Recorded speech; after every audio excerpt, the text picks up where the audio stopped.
Hey guys, how y'all doing? I'm guessing y'all are in the recording arts program. Yeah. Almost done, just starting. Where are you? Last month. Last month. And why is it that I get to talk to you five? What's special about you guys? Because we're awesome. I like that answer. Okay. With a capital A. All right. We Okay. did a GPS event. We got some GPS points, so I guess that put us in a. What's GPS? At Full Sail, it's called Global Professionalism Scale, and basically they have like volunteer activities where we go and donate our time. In exchange, we get GPS points, and I guess that puts us in a pool of people to be selected for certain events. That's nice. Shows our GPS. dedication to like the community and doing outside work and stuff like that. Right, it's like attending class every day and really, focusing in. Okay. Cool. Well, fire away. Questions. Well, I'd really like to hear your story, how you, from graduating Full Sail, how you kind of got, through your like struggle and everything like that, how you got to where you are now. Okay. I'll give you the 5-minute abridged concise version, because version. if I had to tell you the story, a big chunk of it will be the struggle part. Right. But I'm gonna try to condense it for you. So graduated Full Sail. Well, attended Full Sail when I got here in '91. Full Sail was a mere fraction of what it is now. The main building with all the mirrors over that way, Yeah. they owned probably, I think they only occupied a portion of that building. There was a couple other companies I think were in that building. Right. For live sound classes, we used to have to drive to what I believe now is a club right by the Colonial Mall. It's a white building. I think it was like the Roxy or something like that. Yeah. I know what you're talking So we used to have to go to that building for live sound. We used to have to drive to Altamont Springs about. Really? for our SSL classes at Park Studios. We used to go to Universal and a couple select high schools in the area for bigger gatherings when we had like speakers come and it was like a big auditorium type gathering. So and that's just to kind of give you a perspective of how far the school has come since then. So now, I mean, coming back even in the past few years and I see all this and I'm like, okay. So it's totally different now. So graduated in '92. I immediately drove to Atlanta. I didn't have any family, any friends, anything in Atlanta. Got there. When I was here in Full Sail, I knew I'd been reading up on a producer at the time. His name is Dallas Austin. I'm not sure if y'all familiar with him. Y'all kind of young. But he's pretty much responsible for TLC, ABC, Boyz II Men, are what he's responsible for. And he's worked with, Madonna and a million other people. And I had read up when I was here in school that he would be opening a studio in Atlanta. I knew I didn't want to move to LA or New York, which were the two kind of go-to choices at the time. It was either LA, New York, or Nashville. Nashville was definitely off the list because I wasn't interested in country music. And then it was kind of like either LA or New York at the time. LA or New York. Like the conversation was, where you going, LA or New York? So I just felt like I wanted to go somewhere that wasn't oversaturated, that, was I wanted to go where the new was happening. I didn't want to go where it was already happening. Right. So I've been doing some reading. I read about him and Jermaine Dupri and I said, you know what? I'm going to try Atlanta. Something just told me, try Atlanta. So I made it my mission in life ever since I read that article to find Dallas Austin, seek him out, find his studio. So when I got to Atlanta, they had just opened the studio. So they had no listing, they had no phone numbers, nothing. So the studio was still kind of in the process of being open. So when I got there, I fished around to a couple different studios for an internship. I ended up at this one studio. It's called Cat Spa Recording. It's no longer there, and it used to be like a general post house. It was like, it was everything opposite of what I wanted to be around. It was like a very general studio that did overdubs for like radio commercials, for like products for old people, that kind of stuff. Like just, so funny enough though, when I was there, the first day I was there, when I interned, a tape reel came over from DARP Studios, which was the name of Dallas's studio at the time. they at the time didn't have the capability to copy 24-inch tapes at a high rate, so they would always send them to this studio to get copied. So the reel came over, and it had a phone number on it. It had a contact person because they had to know how to get the reel back to Dart. Right. So I went in and copied that stuff, that sucker down on a copy machine. And by the end of that day, this is my first day there. By the end of that day, I was making calls to Dart, like, I want to come over, I want to intern. So they didn't really have a system for the interns yet. So it was kind of like I kind of had to make my own way. I just went over there and I sat out in front of the studio manager. I was like, dude, I just want to be around the studio. So whatever you need me to do, I just want to be here. Clearly, they were still kind of unorganized. I was the first person to make them a standard track sheet. They didn't even have that. And the track sheet, I don't know if y'all learned about the track sheets now, but they didn't have track sheets at that studio. And I was the first person to say, okay, let me organize y'all a little bit. Let me draft up a track sheet. So the first thing he asked me to do, I was like, well, I'll do anything. I'll clean your toilets. I'll go to, McDonald's, whatever y'all need. And the first thing he asked me to do was go clean out a storage space that they had. It was right up the street from the studio. And it, like, when I opened the storage container, it's like the worst looking mess you ever seen in your life. Like, it was, I saw a centipede crawl out of there. I was like, oh, man.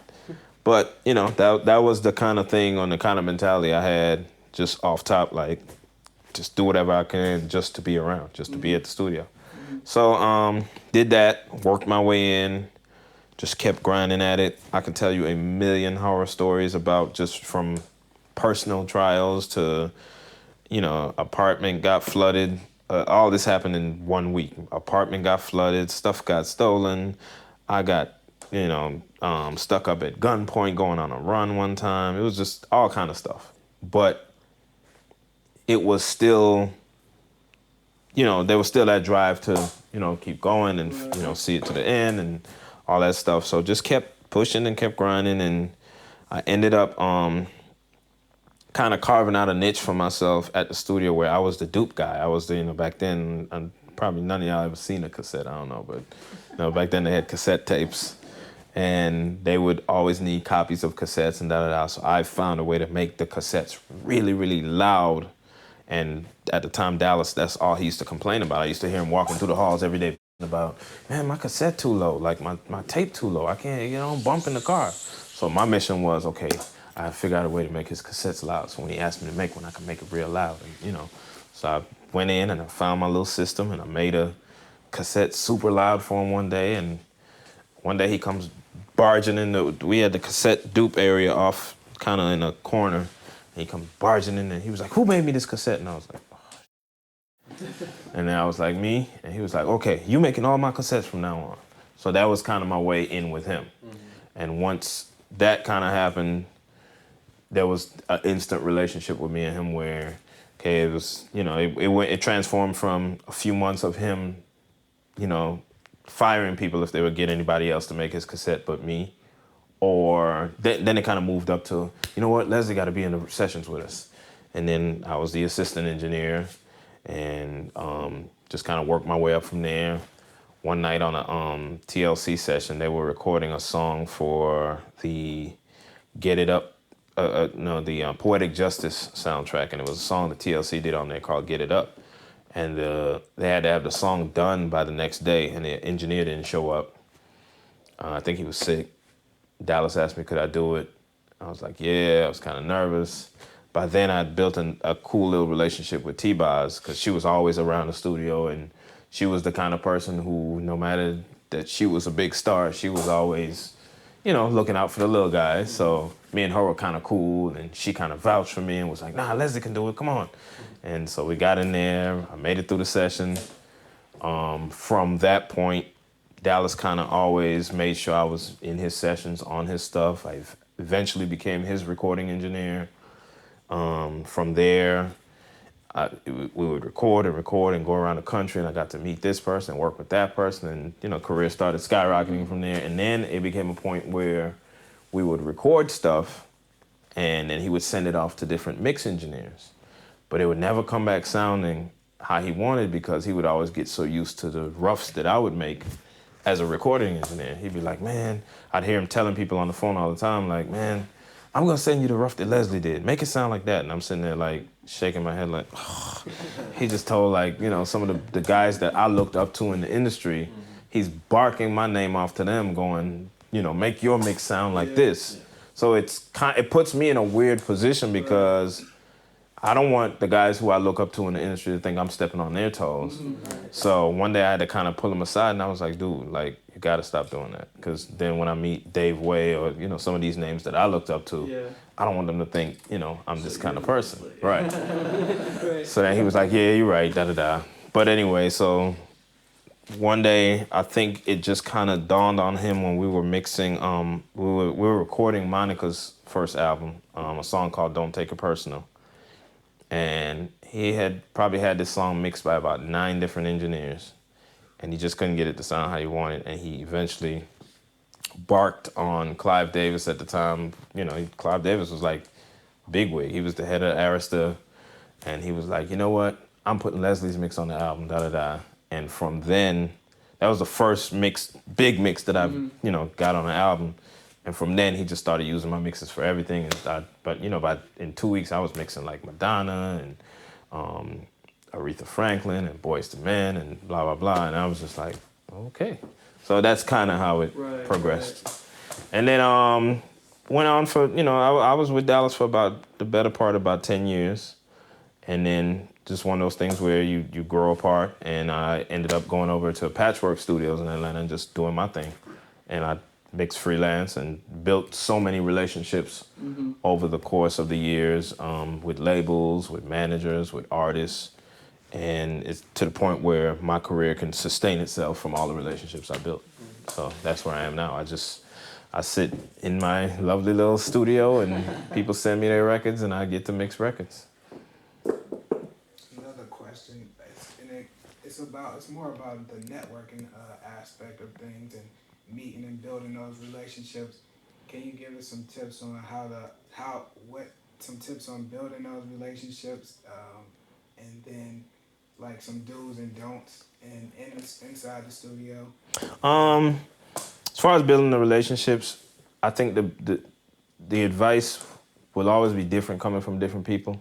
For me, I'm very much an organic type of person. I like to make sure that things work because they're supposed to work. I don't like to force relationships. I don't like to force anything. So a lot of people, even around me in my personal life, hear me say, I like things to be organic. I like things to feel natural. I like things to click. And for me, I have personal rules. There's certain types of people I don't deal with. I don't deal with people that do drugs. And when I say drugs, I mean like cocaine and those kind of, I don't deal with that kind of stuff. So I just have personal rules, and for everybody it's different.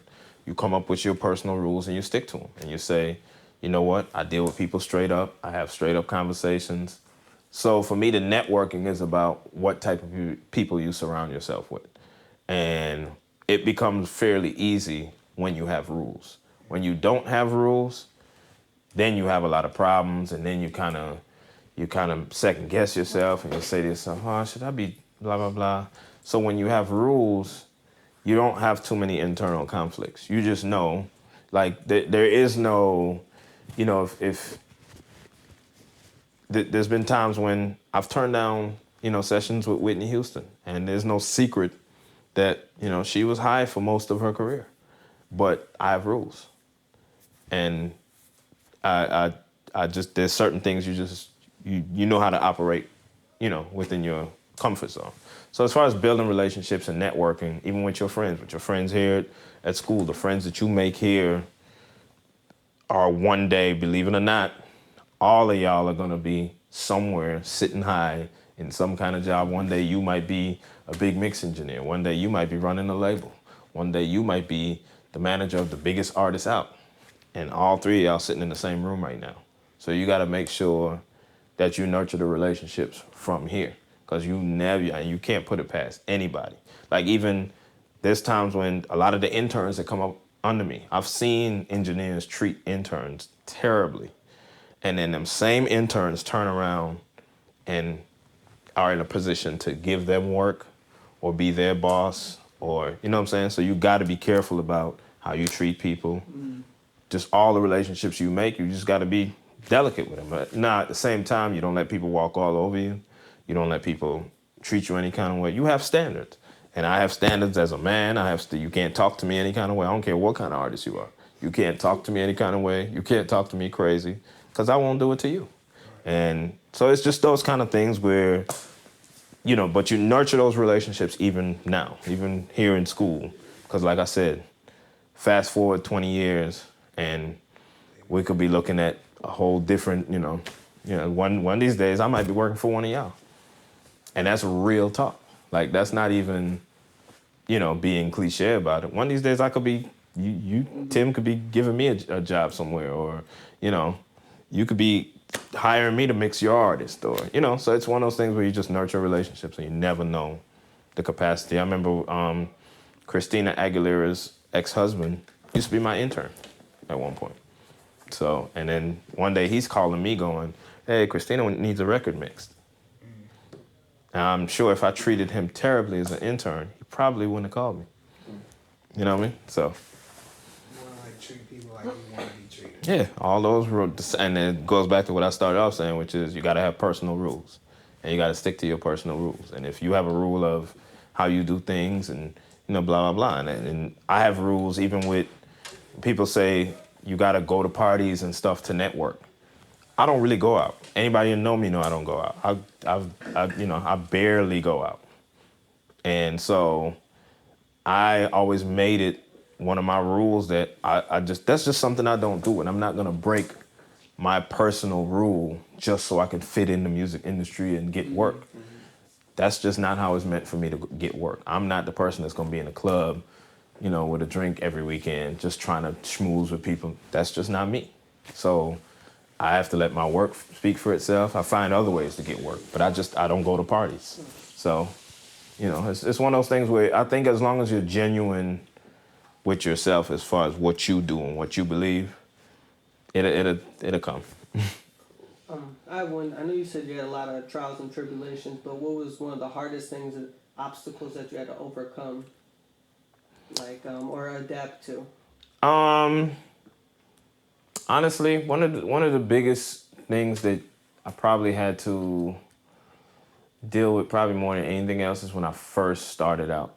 And like I briefly touched on, when I left school and I first started interning, there were a string of events that happened all at once. And like we all know, it usually comes in waves. It's not like, okay, had a little bad luck today and then, next month, it usually comes in a wave. And I think when I first left school and first started interning, it was just a wave of stuff. And so it was like seriously discouraging. But so to me, that would be the hardest thing is even now when I have trials and tribulations, it's easier when you have a little money or when you've established yourself in your career or, back then I didn't have anything. I didn't have any money. I didn't establish myself. I was fresh out of school. So it was that period that was the hardest. So. Thank you. I know you work at Patchwork. Do you, as an intern, do you pick your own intern or do they since interns come in all the time? I pick them, but they don't know they're being picked. The studio, they have an intern pool. They have a pool of people that they go through. They know from my preference, I'd say if we have 10 interns, 9 of them went to Full Sail. They just know that from my preferences and that kind of thing. My selection process starts when I ask you to do something. So if I say, okay, can you go to McDonald's for me? Based on how you handle that, I'm picking you right then in my mind. If you bring back some McDonald's to me and, okay, I sent you for whatever it is I sent you for, and you come back and you just hand me a burger and a fries and a drink. Okay, cool, you did what I asked you to do, so that's fine.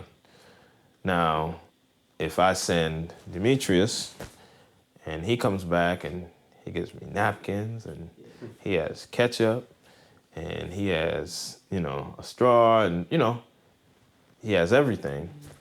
Okay. There's something about what he did that stood out over what you did.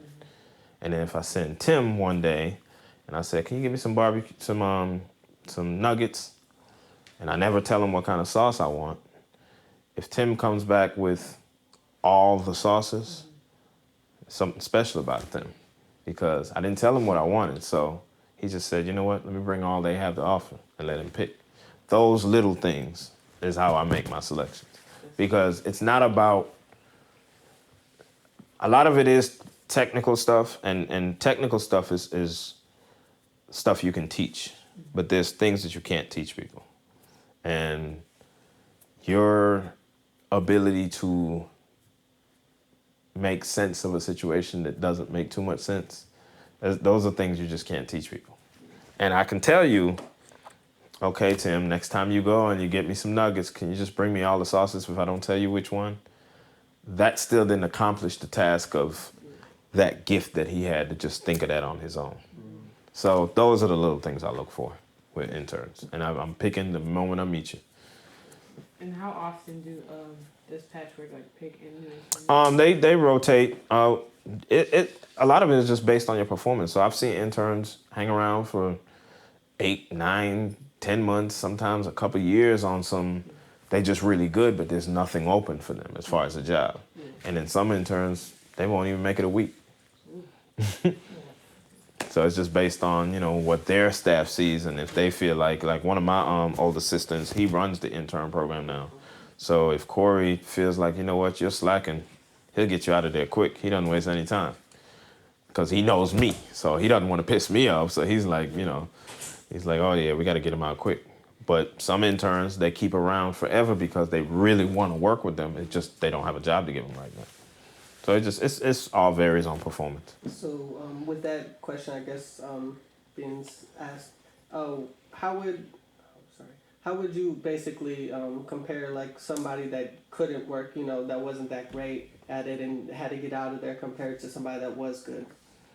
When you say how would I compare, what do you mean? Like what is the reason that you're kicking that person out? Like, oh, we can't work with that intern, like, you know? It could be various reasons. I give you a good reason. The other night we actually just had a incident where we had to let an intern go relatively quick. He had only been in for a week. And what happened is Monica was at the studio recording, and it just so happens I was on my way to the studio, but I hadn't made it there yet. I was still at home, and I know she was in the room that I was going to be working in, so I was just giving her time to finish and then, you know, get my family time at home. And ironically, she called me to see, was I coming to the studio? She was like, are you coming here? Because I'll wait till you get here, da-da-da. So we get to talking on the phone about family and, you know, blah, blah, blah. And one of the interns walks up to her while I'm on the phone with her. And I hear him ask her, can he take a picture? And she seemed kind of annoyed that she had to stop her conversation, but she did it anyway because most artists are not going to be just straight up rude and mean. So she took the picture, and then he came back, and she was, and Monica changes her phone number like every week. So she was giving me her new number, and while she was giving me the number, she paused. And I was like, you okay? And she was like, hold on for a second. So then he comes back, and he was like, can I take another picture? That one didn't come out good, da-da-da. So I was like, and I'm not knowing it's an intern at the time. So then she gets back on the phone, and she was like, yeah, I didn't want to say my number in front of him, da-da-da. I was like, cool, da-da-da. So I could tell she was clearly kind of annoyed by the whole exchange. So I get to the studio, and Corey, my old assistant, who was over the interns, he pulls me aside, and he was like, dude, I think I'm going to have to fire the new intern. And he had just been there for like a week. And I was like, what happened? He was like, dude, he interrupted Monica while she was on the phone, asking her, can she take a picture with him? I was like, you know what's funny? I was on the phone with her. Like, you know, I didn't make the connection. I didn't know it was an intern. But that's just one of the things. Those are some of the things that you just don't do. And I think I forgot to answer your question in the do's and don'ts. I just remembered you asked that question. But that's just one of the things you don't do. Like, when an artist comes to the recording studio, they're trying to get away from all of that. They just want to do business. So you got to have a business mentality. And you can't ask for autographs and ask for pictures. That's not what they're trying to be around. They're trying to be around professionals who are used to seeing celebrities. And, You got to know how to act accordingly. So, and then, and what's funny is the kid, he was a really good kid. And we actually had a conversation about him 2 days ago and said, you know what? Kid look like he gonna be cool. We might, da. Then he takes the picture and puts it on Facebook and says blah, blah, blah. So it's like at that point, Corey had to fire him because it was like, you violated a few rules now. You know what I mean? So it was one of those things where you just, I hope he learned the lesson. Corey talked to him the next day and just let him know, like, dude, you just cannot do that. Not in this environment. Because you're breaking all kind of rules. She might not have wanted her picture on Facebook like that. She might not have wanted anybody to know she was working in patchwork. A lot of artists are real secretive about where they are. They don't want people camping outside waiting for them, and so he just broke. So when you cross lines like that, that's what gets you sent home or fired. If you mess up my food, no, you're not gonna get sent home or fired. So it's one of those things where, when it makes sense to send you home or to fire you, you'll know. You'll know when it's a big enough mess up. But there's certain things you just don't do. Okay, so what are some of the things that you guys are looking for, like some of the biggest things, as far as an intern would go?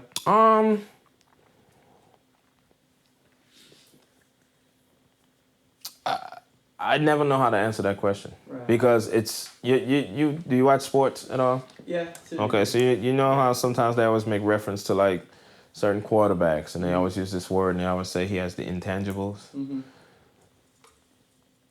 Those are the things you look for, at least from my perspective, when I'm thinking about hiring somebody or somebody who I'm thinking about being my assistant or an intern that I'm looking at. It's the things that you just can't put your finger on. Right. And I just wouldn't know how to sit here and lay it out for you and say, okay, I want somebody who knows how to do this, this, this, and this. We said the things you can't teach, pretty much. Yeah, and I was about to say the best way to describe it and the best way to sum it up for you so you can really understand it is, I want the guy who's gonna bring back all the different sauces. Yeah. That's the best way I can put it. That's the only way I know how to sum it up. Okay. And there's no formula to what you look for, what kind of knowledge. Because like I said, the technical stuff, it's not like you're applying for a job where you have a resume and you're going into work for a warehouse and you're saying, okay, I know how to operate. With a warehouse, they want to know, have you operated heavy equipment? Do you know how to use a forklift? There's not really a checklist like that because there's so many different scenarios that I would never be able to describe or come up with to see how you react. I'll just be able to bet based on your character and based on what I know about your personality, I'll be willing to bet how you handle certain things, and that I can only know from getting to know your personality. So, well, because for me, I think where an intern, my biggest, thing to be worried about, or like to be nervous or whatever, is really just being in there, and if they ask me to do something with the equipment, just knowing how to do everything, like aside that, like I have a willingness to like just want to learn and all that stuff, and every studio is gonna be different and things like that. But that's really like only my biggest concern, is being able to walk in and like know how to handle the equipment and stuff like that. and I think it's and this is strictly from my perspective now. I'm sure there are engineers who have totally different philosophies, but I would never fire you because you didn't know how to do something. Right. Because part of my responsibility is to teach you. So I wouldn't say, hey, Tim, go fire up the LA2A, da-da-da-da-da. Yeah. What would make me look at you funny is if you didn't know what I was talking about and you got up and started walking towards a piece of equipment and it was the wrong thing and you was too nervous and you didn't want to say, I don't know what that is. I could deal with that all day long because at the end of the day, I'm knowing that you're an intern. Okay. I've been doing this for 20 years. Right. So there's things that I kind of don't expect you to know. Okay. And it's cool. And it's okay. And like I said, you're not going to run across every engineer is not going to be like that. You're going to have some that are a little harsher than I am. Or but for me personally, I'm not going to expect you to know everything. I'm not going to expect you to just jump up and be able to, X, Y. I can read off a list of things. And now if you do it, I'll be impressed. Right. But at the same rate, if you don't do it, it's not like I'll be like, oh, he's terrible. The technical stuff is not what I'm concerned with. Okay. It's the last thing I'm concerned with, actually. Like I said, I'm concerned with how you think, the kind of person you are, the the kind of common sense you have. That's what I'm concerned with. I can get all the sauces. Yeah, that's what I'm concerned with, Gotcha. because that is the basis for everything else. Right. Technical thing, I can teach my 2-year-old how to turn a knob. Yeah. You see what I'm saying? Technical things are not the issue. So you don't have to come in knowing anything. You know, I need you to know something, but Right. you don't come in knowing everything I know. I've been there for 20 years. So it's okay if you don't know. And it's okay if you mess something up. Even making mistakes is perfectly fine. Mm-hmm. And making mistakes is actually, like I said, in my school of thought, making mistakes is welcome because it gives me a chance now to teach you. Right. You see what I'm saying? Because Yeah. if you do everything perfectly, then I'll be like, oh, okay, cool. And in teaching you, I might learn something. Mm-hmm. So making mistakes is fine. I make mistakes all day long. And you'll be surprised how much I ask my assistant stuff in the studio, because I came up in the world of tape machines and tape. So relatively speaking, Pro Tools and all this technology is still kind of new. Mm-hmm. So I still have to turn to guys who just got out of school, like you guys, and like you might be my assistant in 8 months, and I might be like, hey Tim, how you is there a way I can just select everything without holding these 2 buttons? Is there a quick key? You see what I'm saying? So I learn from you guys all the time too. So it's not about knowing everything. It's not about coming in with a checklist of stuff that you're supposed to be on top of. All that stuff you can learn. Okay. It's just about your general willingness to learn, your character, all that kind of stuff. Really Your common sense. Okay. Awesome. So is there like a specific situation where intern like really impressed you, or you said, hey, he's got the intangibles? Certainly. Like, could Certainly. you describe maybe one of those situations? Let me see. Oh, there's been a few actually. Try to think. Well, I mean, the guy that you just let go, did you think he had the intangibles when you first met him, or was he just kind of?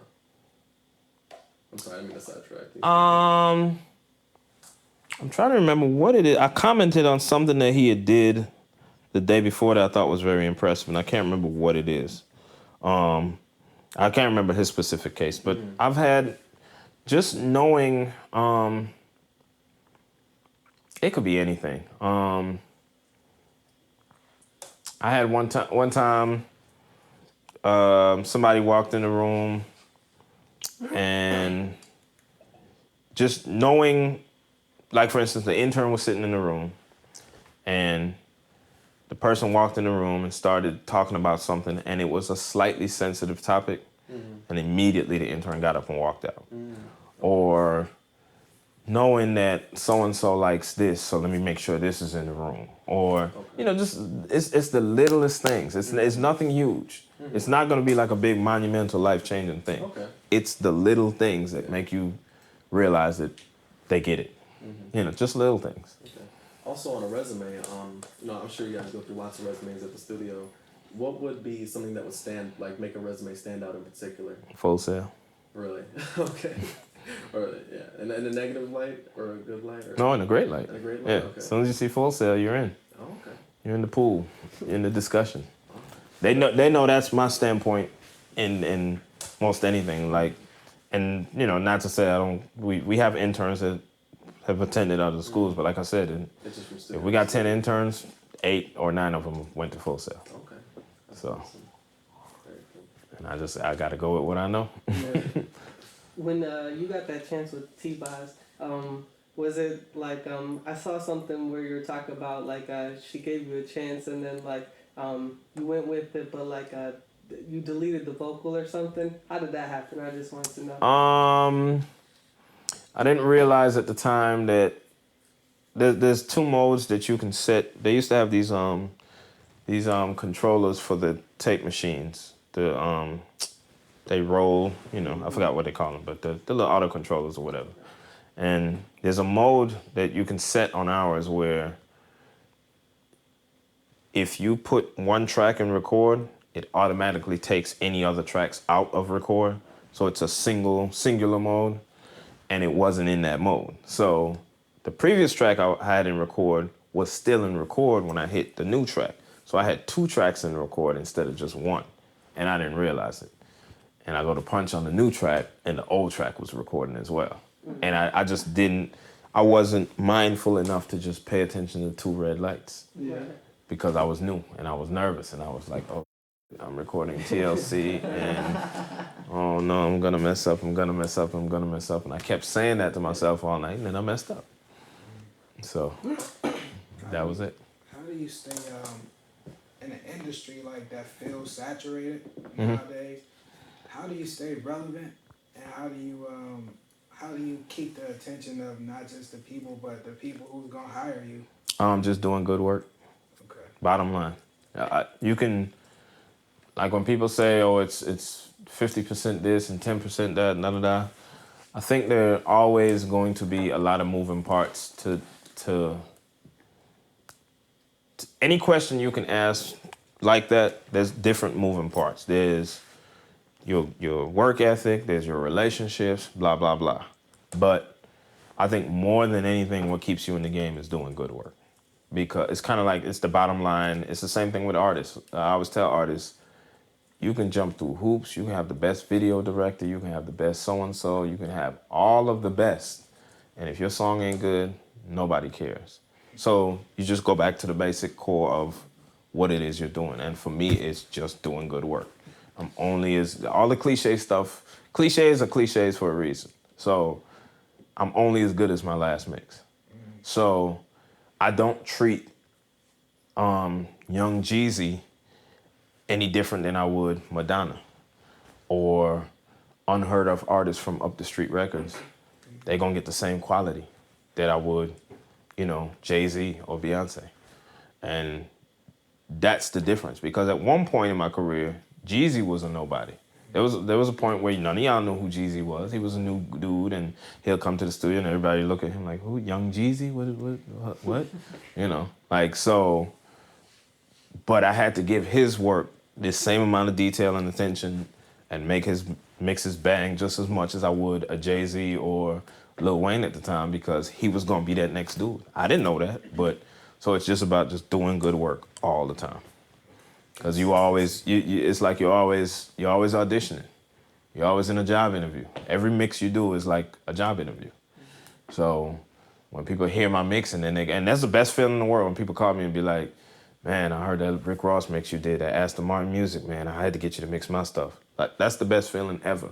Because then it's not because you somebody cousin that know me, or not because you want to give it to me because you know me, or that you genuinely liked something I did and want that same service. And so you just got to do good work. Go.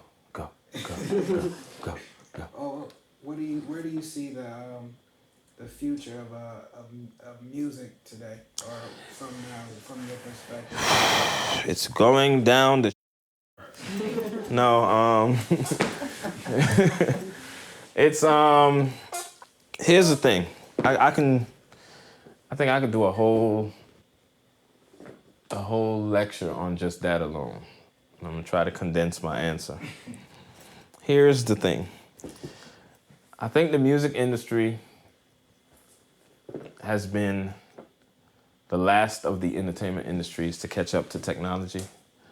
I think for the simple reasons that most of the powers that be, or that used to be, and that are starting to phase out in the music industry, were, for lack of a better way to put it, old and stuck in their ways.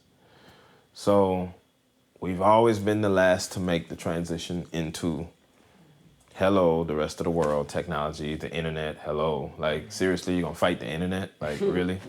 So I just have real harsh views on the future of music, but I think they're starting to get it. I think that I've seen a couple labels starting to really do these technology deals, and companies like Spotify have figured out that I think Spotify figured out what Napster should have figured out, which is don't create something cool and try to exclude the labels. And I don't even think Sean's intention was to exclude the labels with Napster. He just did something cool. Spotify is figuring out a way to make it generate revenue that you can put back into the label's pockets. And then it becomes a business. And then it makes sense to all the people in charge, because all they think about is, if I spend $5, I want to make 6 or 7 or 8 or 9 or 10. I have to profit if I'm going to spend money. That's called a business. If I just spend $5 and I only make 5, or if I spend $5 and make any less, I don't have a business. So I think companies like Spotify and all these companies have figured out a way to start the conversations moving into a business model. And so I think the future of the music industry is going to it's going to catch up to technology. I think we're going to see, you're not going to have physical record stores and all that kind of stuff, and it's going to be just music online, and we're going to convert our way of thinking as music as files, and this is how it is, and the internet is where we live. And I think the music industry just they haven't bought a house on the interstate, on the internet real estate yet. You see what I'm saying? Mm-hmm. So that's just the best way I can put it. And I think when they finally decide to just buy a house and be like, you know what, we're gonna live on the internet, the world would be better for everybody. And I think that one of the biggest mistakes that the music industry made is when the kid, and not Sean from the Facebook movie, the other Sean, they attacked him. I think his last name is Fanning, if I'm not mistaken. One of the kids who started Napster. They attacked the kid to the point where they took him to court, and he was like the worst thing moving, and da-da-da. And I was like, to me, that was the worst move ever. You've been doing something for however long, and here's this new thing called the internet, and here's this young kid that figured out something. Work with him, hire him. If I was running a label at the time, I would have been the first one at that kid's door, like, come work for me, I'll pay you whatever you want, I'll give you 50 million cars, whatever. You see what I'm saying? Because he tapped into something that the labels couldn't tap in. They didn't know how to. And I would have said, come work for me, and let's come up with a new business model to sell music. Instead, what they did is they were trying to hold on to the old way of doing things, and they crucified the kid. And what they realized is, if you crucify one, another one will pop up somewhere. Mm-hmm. And you can't fight technology. You cannot fight progress. Right. So at some point, you're gonna have to realize technology is gonna win. So I think that was the biggest mistake the music industry ever made, was when all these people got together and attacked the kid. Somebody should have gave that kid a job and figured out what Apple figured out, which is how to sell music efficiently online. And I think the conversations and the mindset should have went there earlier. I think the music industry should have figured out, oh yeah, this internet thing, it's here to stay, can we figure out how to, you know what I mean? Right. So I think that it will get there. It's just slow. And it's annoying because coming from, my generation is I grew up playing Atari, and, I've seen progress at such an alarming rate from, even just if you look at the gaming industry. So it's hard to sit in an industry that just does not want to change and does not want to change the way they do things to adapt to the way the world works. So I think that's a big step that the music industry they're going to have to, and they will take, as far as just really embracing technology to be able to sell music more efficiently and to be able to sell the entire product of music, not just physical, sell me a song, let me download a song and pay for it. Right. Okay, people, the labels are complaining, oh, people not paying for music anymore. Okay, stop and sell something else. Instead of selling the music, sell the artist. Figure out what all the other companies like Rock Nation and those figured out. Send them on tour, make them earn their money. You know what I mean? So it's one of those things where, like I said, I could go on and on about that because I'm real passionate about that topic. But, it annoys me that the music industry is dragging their feet on catching up with technology. So, you can go. I was just going to say, as far as, what do you feel about the 360 deals, and kind of stemming off of that question what you asked, and all these new different business plans, I think the 360 deals are a good conversation. There's aspects of it that I don't like. I don't like that it seems like a cheap way for the labels to. It's kind of one of those things where, okay, for what I just said, which is, there's a basic principle that I believe in, which is if you're selling something and it's not selling, sell something else. I think a 360 deal is a label's version of taking that and embodying it the wrong way. So what they're doing is they're saying, okay, the music isn't selling, let's capitalize off the other revenue of the artist, basically is what a 360 deal does. I don't think that's exactly what I'm trying to say. What I'm trying to say is the music isn't selling, sell something else, work for it, and generate income, from the performance of the artist and all that. I get it. But don't just then try to shift where you get your income from on some, okay, your music ain't selling, now we got to get 50% of your tours. Right.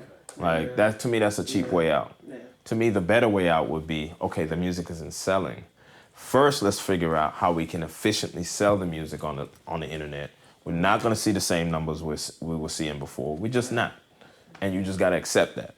Mm-hmm. The internet is viral. People get it, people share it. That's fine. People will still pay for something if it's a valuable service. Sell a service. I've always been a fan of the whole subscription-based thing where you might pay a monthly fee and be able to download every song you want. I like the Spotify model. If you don't know much about the Spotify model, read up on it. There's a good article on it in the most recent issue of Wired magazine. But I just think the 360 deal is a cheap, desperate way of addressing the real problem. Mm-hmm. And that's just my opinion. And you can tell all the labels I said it. Spotify's like my new iTunes. Yeah. But it makes sense because they have found a way to generate the money and, they send a percentage back to the label. So the labels don't sit around trying to crucify them because they're making money. Mm-hmm. And that's all I'm saying is find ways to innovate and understand that technology changes around you and find a way to become a part of it. Don't fight it. Don't sit around like, how old people sit around and go, I'm not using the damn iPhone, whatever. Embrace it because it's a part of your life and you got to embrace it. So I admire companies like Spotify and all other new companies. Turntable is one of them. There's a couple of them that understand and have embraced the internet and embraced technology to find a way to make it work. I think, just like your question, I think the 360 deal is a cheap way, and it's not the most innovative way of doing that. It's just a way of trying to still hold on to the old way of doing things, but making money from a different part of the artist's revenue. And labels just got to realize it just doesn't work like that. And honestly, I don't think, to kind of answer both your questions, I think where the music industry is moving to, labels are becoming irrelevant and they know it. Mm-hmm. And so that's why they're doing the 360 deals, and that's why they're fighting kids like Sean Fanning and all those, because they realize that they're becoming irrelevant. It seems like now everybody can buy a piece of property on the internet. Right. Yeah, the labels are becoming irrelevant. And, and it's one of those things where they have to learn how to change even what their role is in order to survive. And you see, you've seen companies like, what was the book company recently that just went out of business? It was a big bookseller. Not Barnes and Noble. What's the other one? Borders. Borders. I think they just went out of business. You've seen Circuit City, all these companies, and they're only going out of business for one reason, because they didn't figure out how to keep up. Mm-hmm. It's just that simple. It's no brain work to it.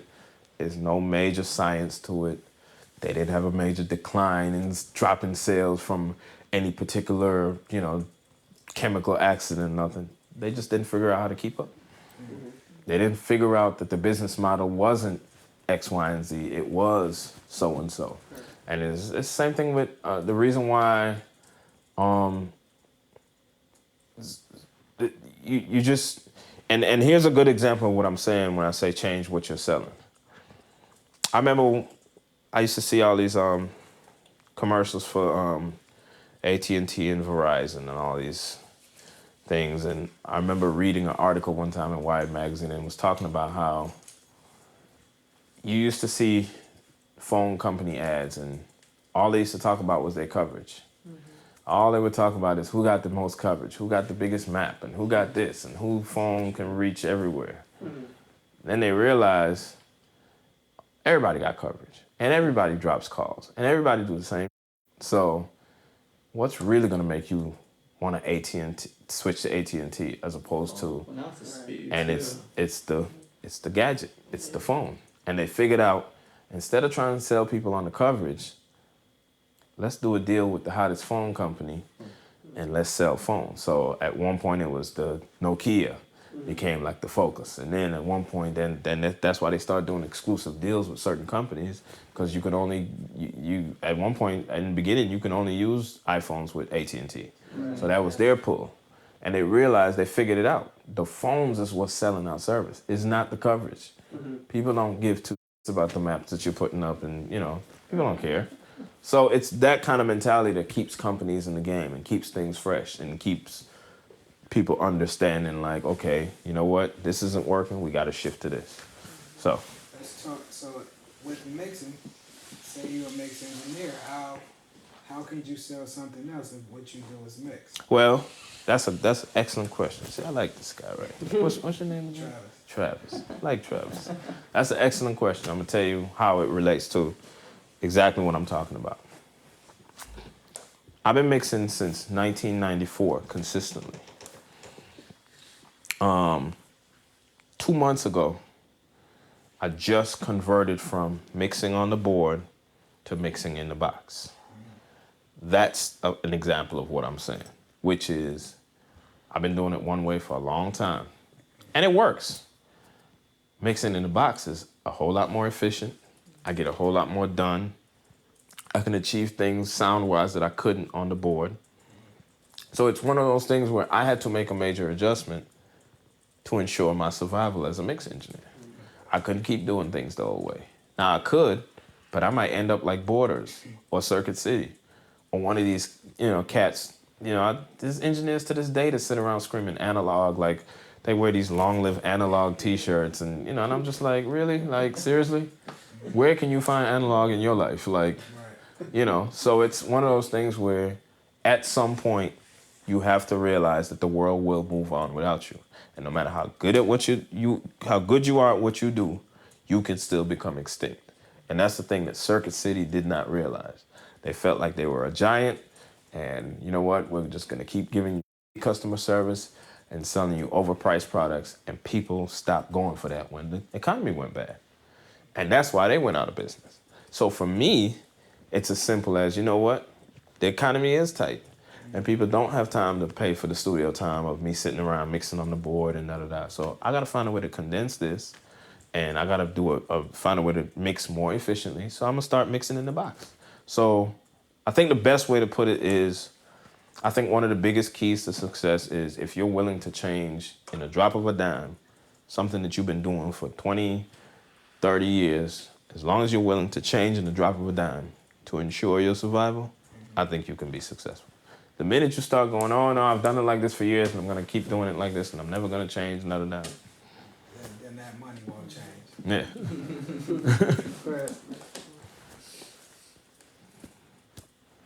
Go.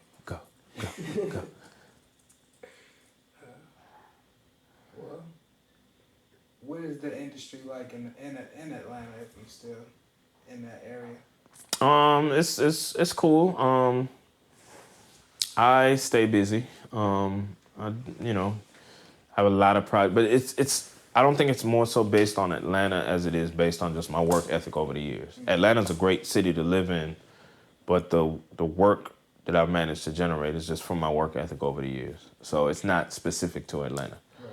But, Atlanta's a cool city. I recommend it to anyone. I mean, in the music industry in Atlanta, it's very cliquey. It's very, there's this clique and that clique, but it's not a whole lot of animosity between cliques. It's just cliquey, But you can find your way to Atlanta. I know you were saying stuff about the internship, but like, how long would you say, like, to stay in the internship and then, move somewhere else if, you find out, like, well, I can't, really get a job here because there's nothing available, like you were saying, and it's like, at some point, you do have to, pay bills and eat and all that stuff. This is gonna sound like a dumb answer. It might sound a little too idealistic, but bear with me.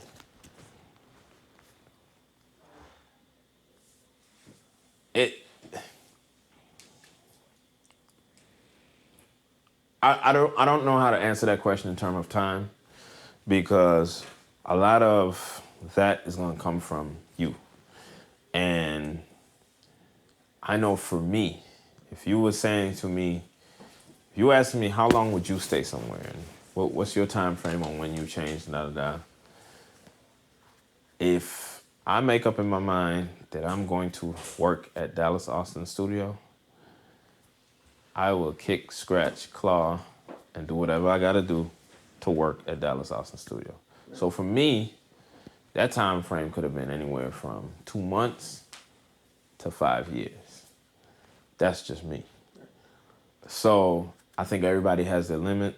I think people have, different situations call for different decisions. So for instance, at the time, I was young, I was single, blah, blah, blah. If I had a kid or a family at that time, my decision-making process would have probably been different. So a lot of how you set that up in your mind is based on your circumstance. Mm-hmm. For me, I could have starved for 5 years chasing my dream. I'm cool. Because if I set in my mind that I'm one of those people who, I tell people all this, I just told somebody this the other day. Whenever you say to yourself, okay, let's say, like, I was talking to one of Doris's friends the other day, and she said that I think she made a mention that she wanted to get her products in one of the major grocery store chains. She does food stuff. And I said, well, have you tried to talk to the boss? I'm one of those people who, you aim for what you want. Don't say to yourself, don't do the plan B thing. Don't do the, okay, you know what, I'm an intern here for 5 months, and if it don't work out. I don't know how to program my mind to think like that. My mind coming out of Full Sail was, I read the article, I got inspired, and I said to myself, even driving up to Atlanta, I was saying to myself, all right, I'm gonna find this kid, Dallas Austin, and I'm gonna work in his studio. And so if I had to intern there for 8, 9 years, I would have been sitting here today telling you I worked at his studio. So the time frame might have been a little off, but I'm determined to get to where I'm going no matter what. So I don't think it's healthy to set limits for yourself and say, you know what, if in 5 months they don't hire me, I'm going to start looking for something else. If that's the job you really wanted, you get that job.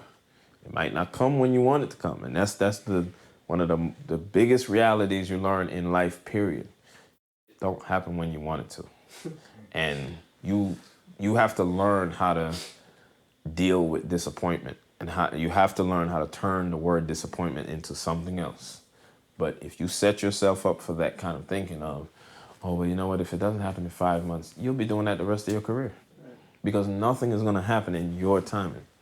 Whether you believe in God or you don't, or you believe that the universe works a certain way, it's not up to your timing. So for me, I program my mind differently, and I just say, I want this job, and I'm going to work as hard as I have to get it. And that's just the end of it. There's no time frame. There's no, I would never say to myself, well, if I don't end up with this job at DARP in 10 months, then I'm leaving. I'm here, and I'm getting this job. Right. Period. End of story. So that's just me.